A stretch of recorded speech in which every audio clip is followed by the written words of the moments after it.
Bon début de semaine. Donc, c'est tôt ce matin qu'on a appris qu'Alain Reyes, député indépendant de Richmond-Arthabasca, qu'il n'allait pas se représenter aux prochaines élections fédérales. Donc, il quitte la vie politique active après 15 ans de carrière.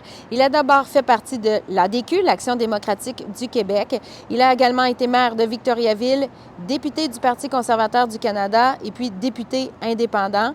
Il a dit avoir réfléchi longuement avant de décider de tourner la page. Il n'a pas de plan précis pour la suite des choses, mais il insiste, il n'a aucune intention de revenir en politique active, mais il souhaite s'impliquer différemment.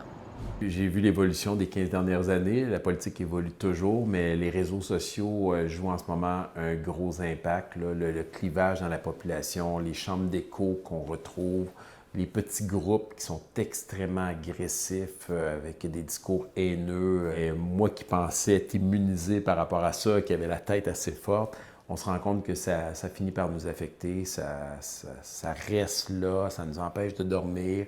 Puis ça affecte aussi les gens autour de nous. Maintenant, vendredi soir, le Maroc qui a été victime d'un séisme très puissant. Le bilan, 48 heures après le drame, grimpe à 2500 morts, autant de blessés. Il y a des Sherbrookois qui étaient dans le pays, qui ont témoigné sur nos différentes plateformes. Ils ont vécu donc le séisme et ils constatent la résilience des Marocains qui se retroussent les manches.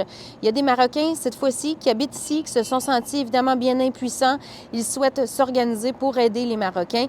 L'organisme Action interculturelle tente de mettre sur pied une campagne de financement. On va créer un groupe là, d'entraide on va se rencontrer puis on va établir un plan de match pour pouvoir venir en aide. Donc il y a déjà maintenant quelques personnes là, qui ont déjà manifesté leur intérêt de participer. Dimanche soir, le Maroc a annoncé avoir accepté les offres de 4 pays d'envoyer des équipes de recherche et de sauvetage, donc l'Espagne, la Grande-Bretagne, le Qatar et les Émirats arabes unis. C'est le séisme le plus meurtrier au Maroc depuis que la ville d'Agadir a été complètement détruite en 1960. En terminant, je vous suggère une lecture à faire sur l'appli Info. C'est mon collègue que vous connaissez bien, Régent Blais, qui s'est cette fois-ci intéressé à la pénurie d'enseignants et aux enseignants qui ne sont pas légalement qualifiés et qui enseignent à vos enfants.